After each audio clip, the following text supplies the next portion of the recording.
மூன்றாவது முறையாக பிரதமராக இன்று மாலை பதவியேற்கிறார் நரேந்திர மோடி. பிரம்மாண்ட நிகழ்வுக்கு குடியரசுத் தலைவர் மாளிகையில் ஏற்பாடுகள் தயார்.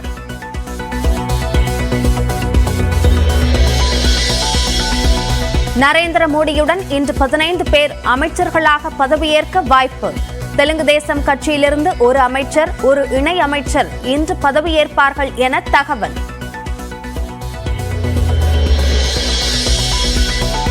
மூன்றாவது முறையாக பிரதமராக பதவியேற்கும் நிலையில் காந்தி, வாஜ்பாய் நினைவிடங்களில் மோடி மரியாதை.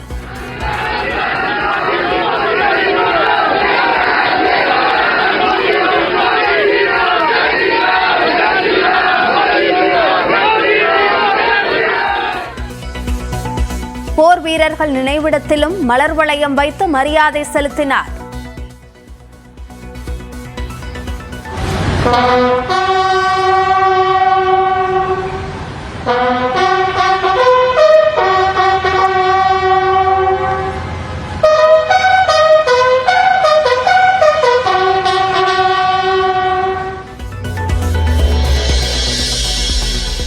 நரேந்திர மோடி பதவியேற்பு விழாவில் காங்கிரஸ் தலைவர் மல்லிகார்ஜுன கார்கே பங்கேற்க வாய்ப்பு.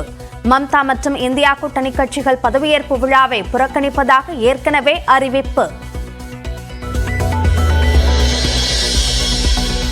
மோடி பதவியேற்பு நிகழ்ச்சியில் 7 நாடுகளின் தலைவர்கள் உட்பட 8000 சிறப்பு விருந்தினர்கள் பங்கேற்கின்றனர்.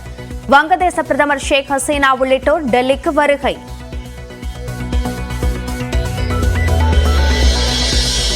புதிய அரசு பதவியேற்க உள்ள நிலையில் டெல்லியில் பாதுகாப்பு ஏற்பாடுகள் தீவிரம்.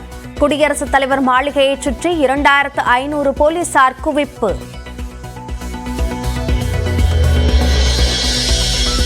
ஜவஹர்லால் நேருவுக்கு பிறகு தொடர்ந்து 3வது முறையாக பிரதமராக பதவியேற்பது மோடியின் சாதனை என ரஜினிகாந்த் பாராட்டு. வலுவான எதிர்க்கட்சியை மக்கள் தேர்வு செய்துள்ளது ஜனநாயகத்திற்கு ஆரோக்கியமானது என்றும் கருத்து. மக்கள் இந்த பாராளுமன்ற தேர்தலில் ஒரு வலுவான எதிர்க்கட்சியை தேர்ந்தெடுத்திருக்காங்க. இது ஜனநாயகத்திற்கு ஒரு ஆரோக்கியமான அறிகுறி. தமிழகம் முழுவதும் உள்ள 1247 மையங்களில் குரூப் 4 தேர்வு தொடங்கியது. அரசு துறைகளில் காலியாக உள்ள 6244 பணியிடங்களுக்கு தேர்ச்சி பெற சுமார் 20 லட்சம் பேர் போட்டி. நீட் தேர்வு வேண்டாம் என கூறும் மாநிலங்களுக்கு விலக்களிக்க வலியுறுத்தி திமுக எம்பிக்கள் கூட்டத்தில் தீர்மானம் நிறைவேற்றம். பலவீனமான பாஜக அரசை செயல்பட வைக்க வேண்டிய கடமை திமுக எம்பிக்களுக்கு இருப்பதாக மு.க. ஸ்டாலின் பேச்சு. மிகப்பெரிய பெரும்பான்மை மட்டுமல்ல, ஆட்சி அமைக்க தேவையான அளவுக்கு செல்வாக்கை கூட பாஜகவால் அடைய முடியல. இந்த சூழல்ல நாம தமிழ்நாட்டுக்கான கோரிக்கைகளை நாடாளுமன்றத்தில் உறுதியை எடுத்து வச்சு வாதாடணும். காங்கிரஸ் நாடாளுமன்ற குழு தலைவராக சோனியா காந்தி ஒருமனதாக தேர்வு. தன்னை முன்னிறுத்தி தேர்தலை சந்தித்த மோடி அரசியல் ரீதியாகவும் தார்மீக ரீதியாகவும் தோல்வியடைந்து விட்டதாக பேச்சு.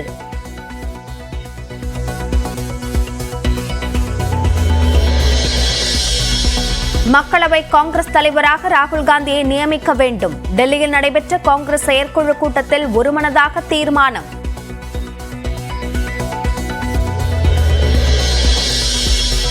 நீர்வரத்து சீரானதால் குற்றால மெயினருவி, ஐந்தருவியில் தடை நீக்கம். விடுமுறை நாளில் குவிந்த சுற்றுலா பயணிகள் ஆனந்த குளியலிட்டு உற்சாகம்.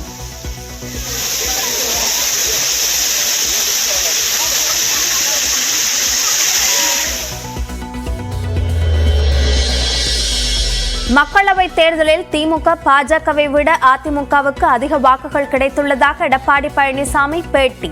பாஜக பிரிந்து சென்றதால் அதிமுகவின் வாக்கு சதவீதம் உயர்ந்ததாகவும் விளக்கம். 2019 பெற்ற வாக்குகளை விட 2024 நாடாளுமன்ற தேர்தலில் திராவிட முன்னேற்ற கழக தலைமையிலே இந்தியா கூட்டணி பெற்ற வாக்குகள் குறைவு. 6.32% வாக்குகள் குறைஞ்சிருக்குது. இரண்டையும் ஒப்பிட்டு பார்க்கும்போது அதிமுக தான் கூடுதலான வாக்குகளை பெற்றிருக்கு. பாரதிய ஜனதாவும் குறைந்த வாக்குகள் தான் பெற்றிருக்குது. திராவிட முன்னேற்ற கழகமும் குறைந்த வாக்குகள் தான் பெற்றிருக்குது. ஓபிஎஸ் அணியிலிருந்து விலகினார் முன்னாள் எம்எல்ஏ ஜேசிடி பிரபாகர். புகழேந்தி, கேசி பழனிசாமி உள்ளிட்டோருடன் இணைந்து அதிமுக ஒருங்கிணைப்பு குழு உருவாக்கம்.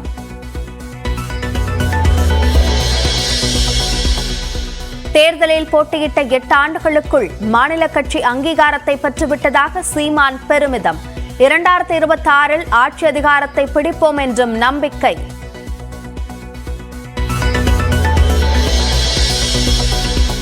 கோவையில் தாயை பிரிந்த குட்டி யானையை முதுமலை முகாமிற்கு அனுப்பிய வனத்துறை.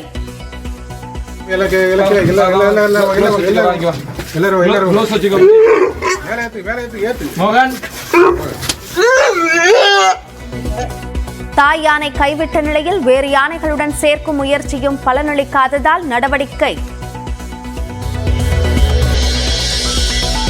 உலகக்கோப்பை T20 போட்டியில் உகாண்டாவை 39 ரன்களில் சுருட்டிய மேற்கிந்திய தீவுகள். ரன்கள் வித்தியாசத்தில் இமாலய வெற்றியை பதிவு செய்து அசத்தல்.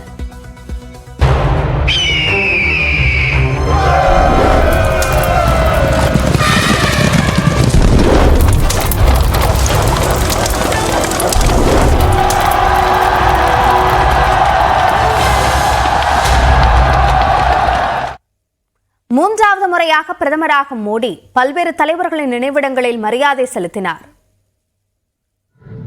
பிரதமராக பதவியேற்க உள்ளதை முன்னிட்டு டெல்லியில் உள்ள காந்தி, வாஜ்பாய் நினைவிடங்களில் மோடி மரியாதை செலுத்தினார். நரேந்திர மோடி இன்று இரவு 7:15 மணிக்கு மூன்றாவது முறையாக நாட்டின் பிரதமராக பதவியேற்க உள்ளார்.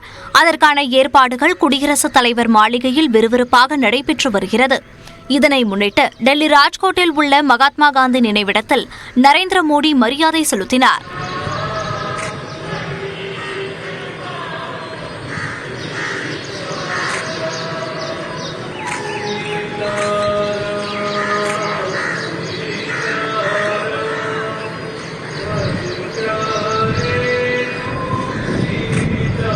இதனைத் தொடர்ந்து சைதவ் அடலில் உள்ள முன்னாள் பிரதமர் அடல் பிஹாரி வாஜ்பாய் நினைவிடத்திலும் மோடி மரியாதை செலுத்தினார். அப்போது அங்கு கூடியிருந்த தொண்டர்கள் ஜெய் ஸ்ரீராம், ஜெய் ஸ்ரீராம் என முழக்கம் எழுப்பினர்.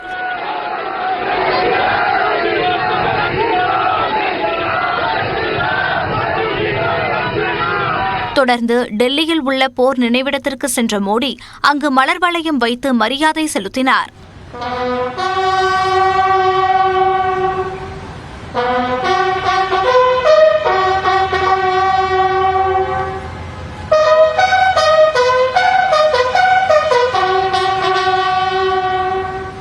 அப்போது பிரதமர் மோடியுடன் ராஜ்நாத் சிங், முப்படைகளின் தலைமை தளபதிகள் உடனிருந்தனர்.